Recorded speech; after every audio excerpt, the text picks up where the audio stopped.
Hello, this is Thomas Adams, talking to you tonight about virtue ethics. Now, when we think about ethics, a lot of times the accompanying aspect of virtue can seem very disciplined, very strict, but in its very essence, it's quite practical.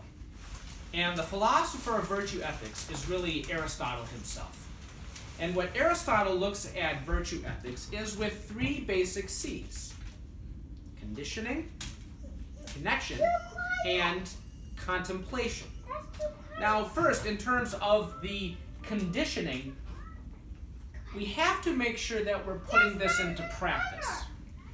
Just like how an athlete has to make sure that they condition their bodies before they go on the playing field, before they go upon the field of battle, so to speak, in terms of how they are meeting the challenge. With connection, we think about how we connect with others. And with Aristotle, it comes down to an appropriate self-love. Now, appropriate for him is almost like being approximate. You approximate that. You see in another that which you truly like in yourself.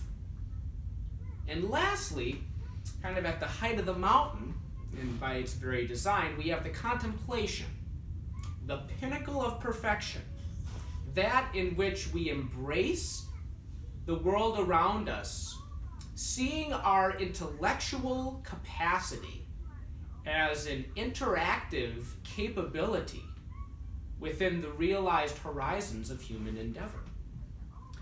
Now, to break those down succinctly, we can look at both the mundane as well as the miraculous. First, as we can see here, my son is watching one of his favorite programs along with my daughter here alongside, and right now they are in a very adolescent way showing the philosophy of Aristotle. One, the conditioning. They know what they like and they know what they have to do right now, and if I were to try to get their attention, it might be hard because of that conditioning. Now, the connection that they feel is one that Aristotle would see in terms of the aesthetic aesthetic that would be found within the plays, which would be found within drama itself. Finding that connection that can go beyond ourselves and in a very safe way, exercising our emotions. Think of the experience that you may have had seeing a great movie, walking out of the theater, even though you've been sitting the whole time, but feeling as if you have been changed. So the connection that they may feel might ultimately lead to a heightened sense of contemplation. Even at the adolescent level, what is it that they realize in this moment? There's an innocence about it that allows the ripple effect of the moment to really go beyond the pale. Right now, this is not just them watching TV, but they're experiencing something which connects them to the world which is around them. As I walked in, you may have seen that I took off my coat, came in through the practicality of human existence in terms of how we end our days. And for many of us growing up, we may have been accustomed to watching the show Mr. Rogers, and how it would always begin. The show itself would always begin with him coming into the domestic setting, coming into that which is ordinary, but trying to give us something to take away. And in trying to provide the ordinary, it actually became extraordinary. Now think of those three C's with the virtue ethics once again. First, conditioning. Well, the show itself was usually on at the same time. It was formulaic, and it had a basic structure which was easy to follow, something you could carry along with you, and something that really brought you within the context of the show itself. Connection, well, that can be seen in the very essence of the show, within the message of it. Won't you be my neighbor? To be a neighbor, to be neighborly, the neighborhood of existence found within the TV version of this neighborhood, that is something we could all identify with. The appropriate self-love in terms of a desire to be part of something in which you feel cared for, and in which your essence itself has an ethical component of connection. And lastly, contemplation, which goes a little beyond what we see with the shows itself. But I remember watching how Fred Rogers received a Lifetime Achievement Award. And when he did, he asked for a moment of silence, not for loss, but for everyone to think about those that had made them special.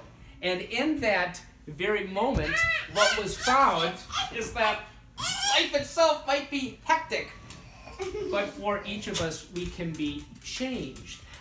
We can really find those special moments that, though small, might have an impact on our lives. And when he did that, it was interesting to see, because the other actors, these other, really the bigwigs really of Hollywood society were brought to tears, trying to think about something which was important to them on a very personal level.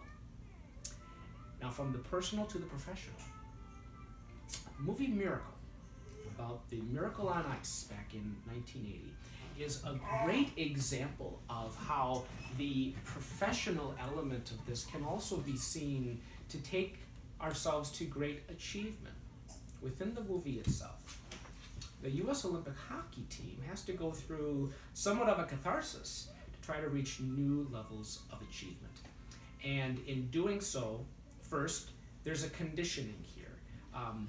The coach, Herb Brooks, brings the team into a new level of conditioning, realizing that there must be a new mode in which they are to partake in the championships of the Olympics.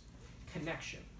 He has to really impress upon his players the fact that while they may be disparate in terms of coming from different areas, they have to have a connection with one another. And as he famously says in the movie, the name on the back is the name on the front is much more important than the name that is on the back. And lastly, contemplation, that wonderful event, really the call that made Al Michaels famous. Do you believe in miracles? The height of that moment within the movie is also one which showcases contemplation. Because after the miraculous victory, the coach needs a moment to himself. He has to leave the arena in which everything is in a frenzy of felicity. And he has to come to a moment of silence. And you see him experiencing that contemplation, that embrace of the world around him.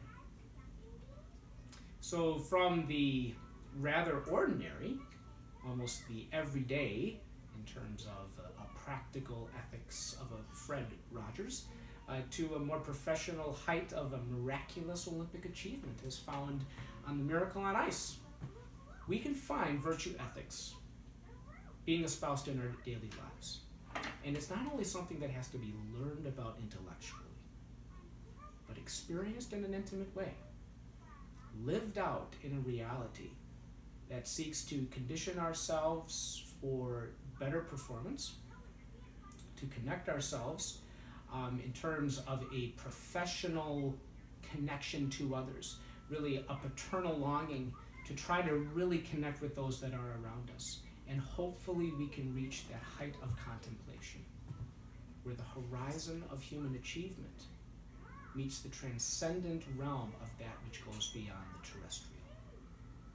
And if we are able to do that, then in the end, we can really see the virtue flow through our very lives. So in the spirit of keeping it practical, I leave you with the simple question: won't you be my